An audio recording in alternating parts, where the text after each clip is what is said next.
Hi all, இன்றைக்கி என்ன லஞ்சுன்னு பார்க்கலாம். நான் சாதம் வடிச்சிட்டேன். ஃபஸ்ட்டு பொரியலுக்கு ஒரு கடாயில் எண்ணெய் ஊற்றிக்கோங்க கொஞ்சம். எண்ணெய் ஊற்றிட்டு கடுகு பொரிஞ்சதும் வெங்காயம் பச்சை மிளகாய் போட்டுக்கோங்க. போட்டுட்டு அதையும் வதக்கிக்கோங்க.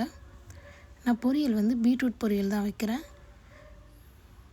வெங்காயம் பச்சை மிளகாய் போட்டு வதக்கிக்கோங்க. அது கூட கொஞ்சம் உப்பு ஆட் பண்ணிவிட்டு அதையும் சேர்த்து வதக்கிக்கோங்க.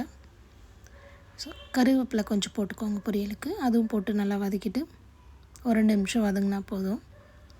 வதங்கினதும் நம்ம கட் பண்ணி வச்ச பீட்ரூட்டை ஆட் பண்ணி அதையும் நல்லா வதக்கிக்கோங்க.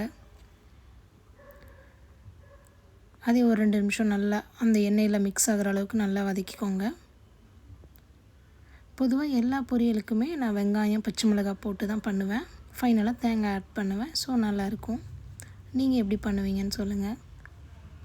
எண்ணெயில் நல்லா வதங்கினதும் அதில் கொஞ்சமாக 1 டம்ளர் தண்ணி ஊற்றிட்டு நல்லா ஈவனாக மிக்ஸ் பண்ணிவிட்டு மூடி வச்சுருங்க. பீட்ரூட் பொரியல் சாம்பார் தான் பண்ண போகிறேன். சாம்பாருக்கு துவரம்பருப்பு, ஜீரகம், பூண்டு, மஞ்சள் போட்டு ஃபஸ்ட்டு ஊற வச்சுட்டேன் ஒரு 15 மினிட்ஸு. சாம்பாருக்கு காய் வதக்கிடலாம். கடாயை காய் வச்சுட்டு எண்ணெய், கடுகு, காஞ்ச மிளகாய், கருவேப்பிலை, சின்ன வெங்காயம், சாம்பாருக்கு சின்ன வெங்காயம் போட்டு அதையும் வதக்கிக்கோங்க. 2 நிமிஷம் வதங்கினதும் தக்காளி நான் மசிச்சு தான் ஆட் பண்ணுவேன் பொதுவாகவே. ஏன்னா அது டக்குன்னு வதங்கிடும். அதனால் தக்காளியை மசித்து அதையும் வதக்கிக்கோங்க. அது கூட கொஞ்சம் உப்பு ஆட் பண்ணிக்கோங்க. உப்பு ஆட் பண்ணி ஒரு 2 நிமிஷம் நல்லா வதக்கி விடுங்க. வதங்கினதும் இன்றைக்கி நான் சௌசௌ சாம்பார் தான் வைக்க போகிறேன். சௌசௌ நல்லா க்ளீன் பண்ணி கட் பண்ணி வச்சுருக்கேன். இந்த வதங்கினதோட அந்த சௌசௌவை ஆட் பண்ணி அதையும் வதக்கிக்கோங்க. அது கூட நல்லா மிக்ஸ் ஆகிற அளவுக்கு நல்லா வதக்கிட்டு ஈவனாக வதக்கி விட்டுக்கோங்க. சாம்பாரில் சௌசௌ கூட காய் இருந்தாலும் ஆட் பண்ணிக்கலாம் நீங்கள். இந்த கேப்பில் நான் பருப்பும் வேக வச்சு எடுத்து வச்சிட்டேன். இப்போது இதுவும் ஓரளவு நல்லா வதங்கிடுச்சு. இது கூட மசாலாத்தூள் ஆட் பண்ணிக்கோங்க. நம்ம வீட்டு குழம்பு தூள் தான்.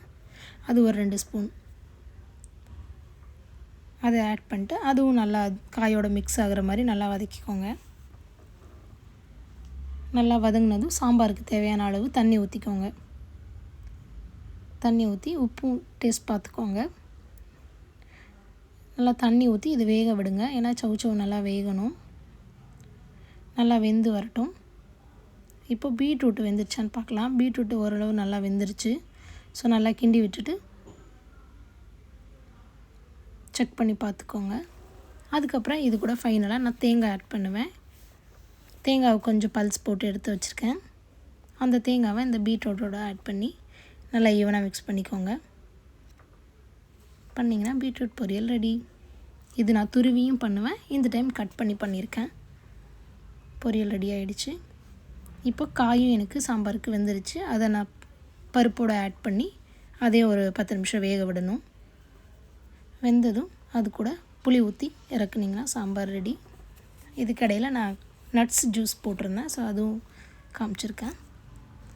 நான் புளி ஊற்றுனதை உங்களுக்கு காட்டல. சாம்பாருக்கு கொஞ்சம் புளி ஆட் பண்ணிக்கோங்க. புளி ஆட் பண்ணி ஒரு 5 நிமிஷம் இருந்தால் போதும். சாம்பார் ஆஃப் பண்ணிவிடுங்க.